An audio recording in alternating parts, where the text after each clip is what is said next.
Selamat pagi. Assalamualaikum warahmatullahi wabarakatuh. Berjumpa kembali dengan Budi Raharjo di Padepokan Budi Raharjo. Kita ngopi dengan apa? Kita ngopi. Kita mulai dengan ngopi dulu. Ini agak serak karena belum ngopi. Alasannya Bismillahirrahmanirrahim.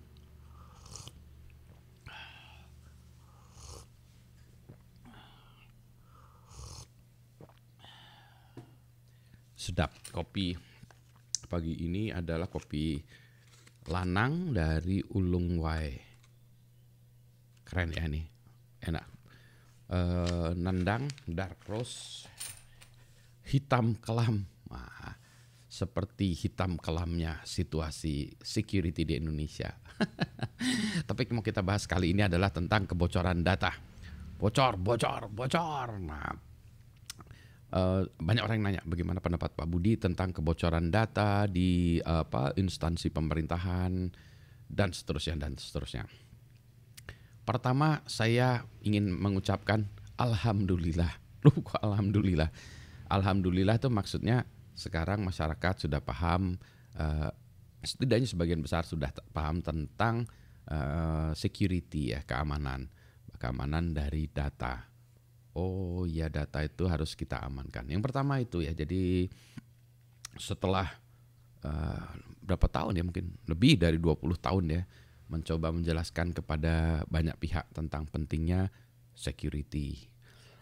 Nah, udah itu kayak orang menjelaskan mungkin masalah apa ya, kesehatan, sanitasi segala macam ya, yang mana memang untuk sebuah culture atau sebuah masyarakat untuk berubah itu membutuhkan waktu yang lama, dibutuhkan kesabaran.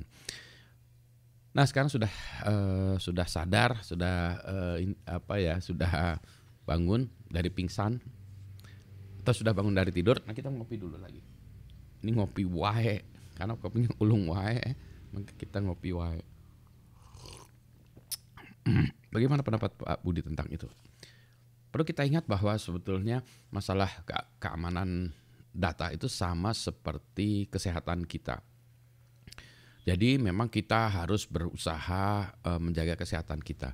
Ini juga sama, kita berusaha menjaga keamanan sistem yang mengelola data kita. Tetapi kadang kita juga kena sakit ya. Nah kita lihat bahwa sebetulnya kenapa kok kita bisa kena sakit? Ya ada kalanya kita lalai ya.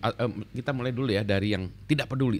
Ada orang yang ini yang karena nggak peduli soal kesehatan, nggak peduli aja, maka dia sakit. Ada juga orang yang tidak peduli kepada security, maka datanya ya bocor di mana-mana, tidak peduli ya. I don't care, nggak penting. Oh ya udah itu ada. Ya itu mau digimanain lagi ya, kalau itu udah ya bakalan bocor datanya, bakalan apa-apa gitu. Yang kedua, sebetulnya sudah ini juga ya, sudah ngerti gitu ya, sudah bukan tidak peduli gitu, tapi tidak tahu gimana caranya. Tidak tahu gimana cara mengamankan data, yaitu ada orang yang pengen sehat tapi nggak tahu gimana caranya gitu ya. Ada gitu juga, saya pengen ini, wah ini nanti susah, wah ini nanti ini, wah tapi nggak tahu gimana caranya. Ada orang yang sudah tahu caranya tapi tidak menerapkan. Tidak menerapkan tuh misalnya karena mungkin malas, harganya mahal, tidak ya bukan itu ya, bukan yang nggak tahu ya, tapi tahu tapi itu tadi ya tidak menerapkan karena seperti itu ya. Jadi yang ini yang mungkin saya sebut sebagai lalai ya, lalai atau abai ya, atau tadi abai ya. Abai yang pertama kali yang cuek tadi ya. Ini kalau ini lalai. Nah ini kalau lalai ini harus ditegur. Dan tentu saja ada orang yang memang sudah aware dan sudah mencoba mengamankan segala macam, tapi kejadian juga tetap aja kena ya. Karena mungkin bukan kesalahan dia, kesalahan dari sistem.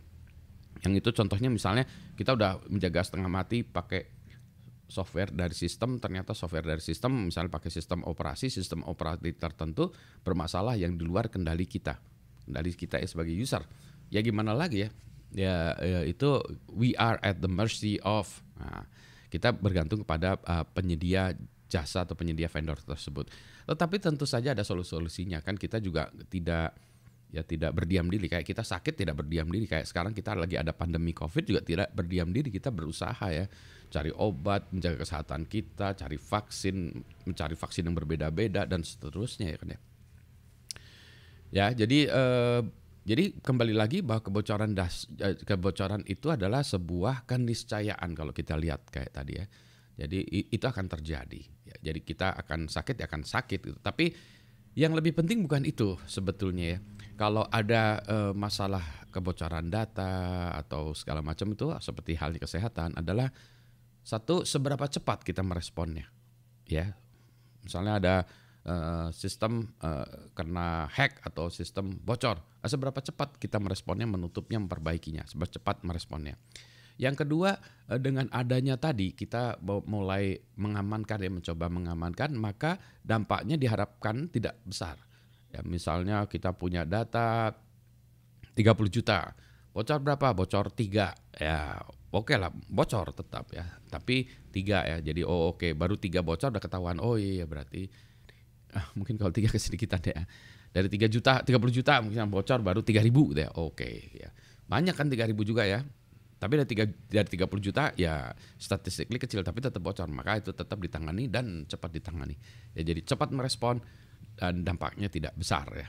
Gitu ya. Kalau orang sakit gimana? Menutupi diri nggak? Ya jangan menutupi diri, nggak perlu malu ya. Ya kita ungkapkan apa adanya. Sama dengan kalau kita sistem kita bermasalah, ya kita memang tentu saja tidak mengumbar, nggak kalau kita sakit kan nggak bilang ke orang-orang, saya sakit, enggak gitu. Tapi kalau ditanya Anda sakit, iya betul, udah melakukan ini, sudah melakukan ini ya, sudah berupaya, sudah minum obat, ya tunggulah sampai saya sembuh gitu. Nah ini juga demikian ya, jadi kalau kita punya masalah ya kita tidak, jangan ditutup-tutupi ya, mengeles-ngeles terus kemudian menipu, karena itu sama dengan gali lubang ya, mengeles-ngeles segala macam. Ini aja lah, dikatakan apa adanya aja ya. Tentu saja tidak membocorkan rahasia lagi gitu ya. Legowo. Jadi ya katakan itu ya, apa adanya. Ya bahwa ini sudah ditangani oleh sistem. Banyak perusahaan atau instansi yang tidak mau mengaku itu karena bisa jadi nilai sahamnya jatuh, bisa jadi kepala dinasnya atau direktur IT-nya dipecat atau diturunkan jabatannya. Nah, ya kayak gitu-gitu ya, sehingga banyak orang yang ya ini ya berusaha menutupi ya.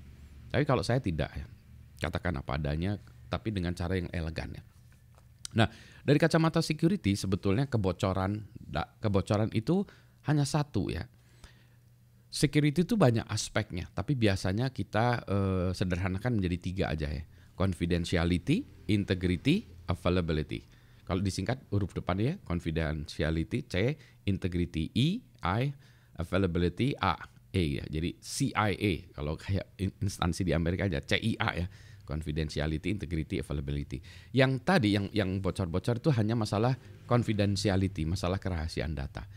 Ada 2 lagi yang belum kita bahas, masalah integritas data. Integritas data itu bukan datanya bocor, tapi datanya berubah.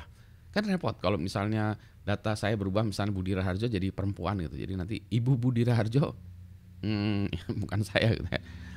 Yang repotnya kan itu kan cuma lawan-lawan aja. Iya kalau saya masuk ke rumah sakit terus di-treat sebagai perempuan kan beda treatmentnya dengan laki-laki kan ya. Jadi gitu ya. Operasi kehamilan Budi Raharjo gimana sih gitu ya. Ya integritas juga terkait misalnya nomor rekening Anda, bukan saldo rekening Anda yang bocor. Tapi saldo rekening Anda berubah. Yang tadinya rekeningnya 500.000 berubah menjadi 5.000. Mau nggak? Kan nggak mau ya. Ini bukan masalah bocor nggak bocor, ini masalah integritas data. Kalau yang tadinya 500.000 menjadi 5 juta, nah Anda mau Pak. Kalau bisa rusaknya kayak gitu terus Pak. Ya Anda mau, tapi perusahaannya kan nggak mau, tekor rugi. Jadi tidak semuanya bahagia ya, not everybody wins ya. Jadi buatnya apa? Ini ada integritas juga masalah ya integritas data juga masalah security. Yang ketiga adalah availability, ketersediaan. Nah ini yang dulunya tidak dianggap sebagai masalah security ya. Tapi bayangkan kalau misalnya sebuah sistem yang sudah kita dependent on it, bergantung pada itu, tiba-tiba nggak jalan. Contoh aja, misalnya salah satu situs e-commerce di Indonesia yang terbesar atau Gojek gitu atau Grab gitu ya.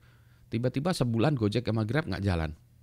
Itu yang rugi setengah mati bukan hanya Gojek dan Grab aja, tapi semua pihak yang menggunakan jasa tersebut ya. Ibu-ibu yang jualan di rumah, kita yang beli GoFood ya, GrabFood ya, Shopee Food gitu ya. Jadi yang rugi bukan hanya perusahaan aja, tapi semuanya. Nah itu yang kita sebut availability ya. Ada masalah security di situ juga ya. yang sistemnya down. Nah, ini biasanya nanti terkait dengan capacity planning. Tapi ini yang availability ini memang perlu pembahasan terpisah karena agak kurang mudah ya, kurang langsung ya, kurang to the point kelihatannya. Padahal iya masalah security. Dan tentu saja ada aspek-aspek lain ya, masalah non repudiation segala macam yang tidak perlu kita bahas lah ya, technical terlalu dalam. Tapi balik lagi ya, bahwa kebocoran data itu hanya salah satu aspek dari security. Jadi banyak ya, bocor, bukan hanya bocor aja. Ada yang lebih mengerikan, data berubah. Itu lebih ngeri lagi menurut saya. Transaction system biasanya masalahnya masalah integritas, bukan masalah kerahasiaan ya. Bukan masalah rahasianya nggak penting ya, tapi integritas lebih penting dalam transaction system ya. Jadi kalau kita bilang transaction system semuanya boleh gagal kecuali itu tadi ya, data transaksi ya. Balik lagi Pak, ini kalau ini kebocoran ini kan Pak, kan kalau kebocoran tempat-tempat lain kan ya kita oke-oke aja gitu. Apa maksudnya? Ya bukan oke-oke ya, bisa terima. Tapi kan ini sesuatu yang wajib kita lakukan, kemudian kita bocor datanya. Nah itu dia. Memang biasanya bagaimana untuk memastikan sistem itu baik, maka biasanya kalau orang sakit gimana tahu ini sakit atau enggak, periksa ke dokter, ke laboratorium. Sama, kalau bagaimana kita bisa memeriksa, Pak ini sistemnya bagus atau enggak, ya di check up. Ya. Dilakukan security, pemeriksaan security, evaluasi security. Nah itu kebetulan kerjaan kami, kerjaan tim kami. Jadi ini cerita gini nih ada konflik of interest. Wah itu kan jadi Pak Budi jadi banyak kerjaan. Nggak gitu juga ya, ini kayak dokter cerita tentang penyakit. Wah nanti Pak dokter dapat pasien tambahan. Nggak gitu, kita gini aja udah kelimpungan ya. Itu kayak dokter sekarang, dokter dan tenaga kerja sekarang nakes itu ya, tenaga kesehatan sekarang itu udah ampun-ampunan gitu ya, menghadapi pasien-pasien yang ada sekarang ampun-ampunan ya. Udah pokoknya kasihan lah ya. Jadi maka kita harus hargai para nakes kita. Makanya saya punya program donasi kopi untuk para nakes. Kalau ada yang mau ikut nyumbang, kontak saya. Ada pelaknya gitu. Nggak, ini kita untuk menghargai para nakes itu ya, bahwa mereka melakukannya bukan mereka dengan sengaja menciptakan menambah penyakit, nggak. Demikian pula di bidang security gitu ya. Jadi kami ini ngelusin security itu udah ampun-ampunan dan menolakin pekerjaan, nolakin apa, sambil sedih juga. Itu kayak dokter ngelihat nggak bisa nge-treat pasien kan sedih ya. Kami juga begitu gitu, punya aduh kita nggak bisa nangani, sorry kita nggak bisa bantu. Ya kamu kemampuannya seperti ini gitu. Jadi nah kita memang harus berubah dari segi mendesain sebuah sistem. Kita desain dengan lebih baik, security-nya kita desain dengan benar. Contohnya gimana? Ya contohnya kalau kita tahu ya misalnya kita tahu bahwa nama kita, misalnya nama saya Budi Raharjo bukan sesuatu yang rahasia kan. Kalau itu digunakan menjadi sesuatu yang rahasia, menjadi didesain menjadi sesuatu yang rahasia kan kacau. Misalnya gunakan nama Anda sebagai password. Maksudnya gimana? Pasti kan Anda ketawa. Sebuah sistem, masukkan user ID Anda dan nama Anda. Masukkan nama Anda sebagai user ID dan nama Anda sebagai password, atau masukkan nama pertama Anda Budi ya sebagai user ID dan last name, nama akhir, nama keluarga sebagai password. Ini sistem macam apaan ya? Orang-orang nggak tahu. Budi Raharjo tinggal dimasukin ya. Itu kata-kata. Nah, bagaimana kalau misalnya angka? Masukkan nomor NIK atau bukan itu kalau di pegawai, nomor pegawai, nomor induk pegawai, masukkan itu. Enggak orang umum nggak akan tahu kan ya. Tapi kan teman kerja kita, database di kantor kita ada. Nah, mendesain dengan sistem itu bahwa masukkan nama Anda sebagai user dan NIP atau NIK atau apa sebagai password. Ya itu mah udah salah desain menurut saya ya. Karena itu udah sesuatu yang kayak tadi, passwordnya gunakan nama Anda. Aneh aja gitu. Ini juga sama gitu. Jadi bahwa sesuatu itu angka, bolak-balik nih ya, saya jelaskan bahwa sesuatu itu angka bukan berarti dia rahasia gitu ya. Ya itu lagi ya. Jadi ada hal-hal yang bukan rahasia. NIK kita bukan rahasia gitu. Kenapa? Karena di mana-mana dipakai. Udah ada di mana-mana. Anda buka rekening bank, fotokopi KTP, ada nama dan NIK di situ. Anda buka rekening di mana, di kesehatan ya. Tuh. Anda mendaftarkan perguruan tinggi ya, gitu. Anda mendaftarkan layanan apa ya, layanan apapun sekarang ya pakai itu. Anda menjadi bagian dari satu proyek pekerjaan, diminta fotokopi KTP bahkan nomor rekening bank. Jadi kalau memberikan presentasi atau dari narasumber mau dikasih honor tuh Pak Budi minta fotokopi, kalau dulu ya fotokopi, kalau sekarang foto atau scan KTP, nomor rekening bank. Terus saya mau gimana? Kalau nggak saya kasih nggak dibayar. Nah, jadi begitulah ya. Jadi artinya apa? Artinya kita harus mendesain sistem dengan sesuatu yang tidak tidak salah ya. Jadi desainnya udah benar. Ya, jadi nama NIK kita bukan sesuatu yang rahasia. Ya, jadi itu harus kita redesign dari sistem. Berikutnya lagi adalah kalau kita mendesain nomor segala macam juga jangan ada data pribadi kita di situ. NIK kita salah desain. Kemudian juga ada lagi yang nomor-nomor itu kalau bisa tidak bisa di-enumerate. Enumerate itu diurut. Tapi itu terlalu panjang ya, terlalu teknis bahasannya. Balik lagi, Pak. Nih, kembali lagi pada sistem bocor di pemerintahan. Iya. Apakah menurut Pak Budi itu satu hal yang perlu kita concern? Ya, perlu kita concern. Tapi kita juga tidak perlu lebay ya mengatakan itu wah gini-gini kemudian demo segala macam, enggak. Tapi tentu saja orang yang mengelolanya atau sistem memang dia tidak boleh abai ya, nggak boleh cuek, nggak boleh lalai juga ya. Tentu saja harus ada sanksi ya. Sanksinya tentu saja ya setara supaya mereka tidak ada aspek jerahnya. Tapi jangan sampai data bocor masuk penjara, menurut saya mesti berlebihan ya. Kalau masuk penjara itu orang jahat ya. Kalau ini kan orang lalai itu apa ya?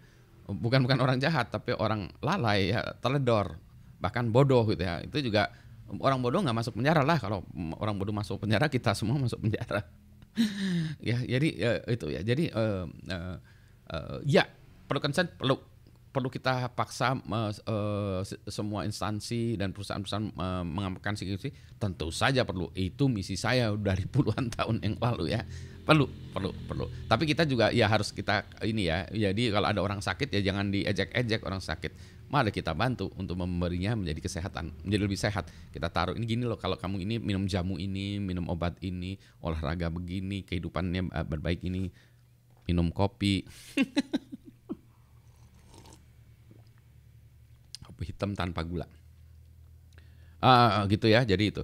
Nah, untuk kedepannya gimana? Ya kita perlu mendesain lebih baik, hati-hati ya, mendesain lebih baik, SOP perlu kita perbaiki, dan juga lah ya kita supaya paham semua bahwa ya mari kita jaga kerahasiaan data kita, sistem kita.